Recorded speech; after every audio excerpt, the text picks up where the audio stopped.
Hello. I come to you from the trenches of middle school in Arkansas with an ELL population of 64%. But I also come to you as a parent of a high schooler and an elementary school student. And my question and concern at the same time is, as a teacher, I'm taught to teach outside the box. I'm taught to differentiate. I'm taught to use different teaching techniques for my different learners. Yet many of the standards are very specific and tested in a very specific way, and I want to know how my teaching that I have been taught and educated, and as we are all experts in our field of teaching and students, and yet the students are not tested in the same way and pigeonholed, testing in a manner in which they've not been taught.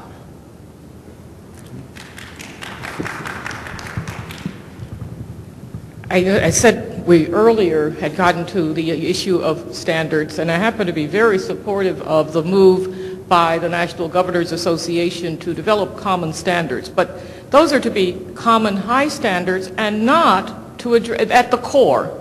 Because if there isn't the possibility of innovativeness on the part of teachers, not only do you violate all of those lessons from the schools of education, but it really works against anybody wanting to remain as a teacher. So it has to be that the standards movement will ask about what are the core kinds of things that we want to address, but not to try to determine at every way that someone must act and implement everything, because that will indeed violate the sorts of principles on which we're trying to operate. So that's what I understand what is underway right now, to have high standards, but not to try to impede the kind of innovativeness that is not just something central for students, but teachers have to as well be able to bring their own creative ideas into how to address the sorts of concerns that you're talking about. Working with pre-service teachers every day, that's one of the questions I constantly hear. We teach them these things in our classrooms, and they go out to classrooms and they say, they won't let us do it, the tests are next week. And it becomes a challenge. And I think this is where a disconnect is. They want research to show what programs work so we can have better test scores to show accountability. But we also have research that shows what works educationally. So I'm not sure how we merge the two pieces of research into that overlapping Venn diagram, to use a teacher term, to actually figure out what's the best way to teach in a creative way to get to the needs of our students, and while at the same point make sure they're learning what they need to in the future.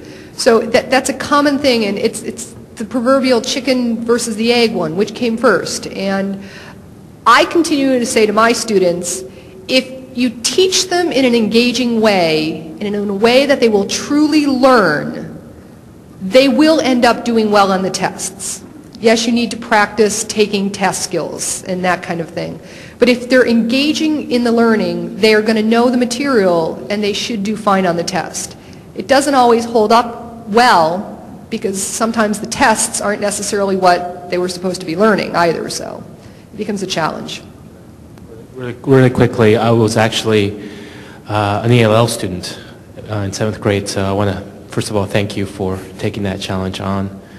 And what I remember from back then is I had a 7th grade science teacher, and what connected with me was we did a science experiment, the hands-on stuff that the governor talked about. You don't really need language to really play with stuff. You can draw pictures and explain that type of stuff. So I think it goes back to the same basics and fundamentals about you got to learn science, you got to do science, and you know we can't get away from that. I think what I'll do, we have just a few minutes left, so I think we'll go here, then here, and maybe if we can make the questions quicker, that might be just about as much time as we have. If there is more, we can take it, but we're getting near the end, so we'll take the question. Thank you. My name is John Creekard. I retired in June as superintendent of Paradise Valley Unified School District in Phoenix, Arizona, after 37 years in education. My comment really has to do with 2 points, and an earlier point made about how do we bring urgency to science education, but also the young lady who spoke about the Chicago public schools and how do we bring political action to affect change when it comes to state budgetary issues. I decided after retiring that and reading the paper and getting pretty fed up with things that I would run for the state legislature in Arizona. If I'm elected, I will be the only superintendent, retired superintendent, or school administrator of the 90 members of the Arizona State Legislature. We have to get involved.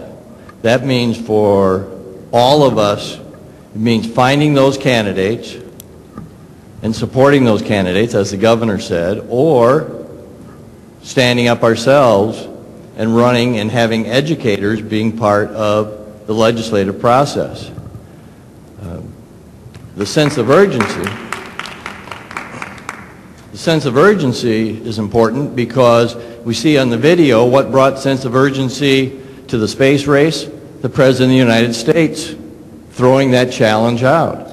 So leaders at the government level, whether it be national or state, have to take a stand, and in order for those people to take a stand, they have to be people who know what they're talking about, what is possible, and know what it's like to challenge young people in our schools and see them react positively to that challenge because we help bring them along to that challenge. So what I would like to say is if we want to bring this to the forefront, we need to get involved at the local level, get involved at the state level, and that's how we make a change when it comes to the state budgets and also what is taught, what is tested, and where we put our effort and our money. Thank you. Thank you. I think unless you want to respond, we can go to a question. Okay, thank you.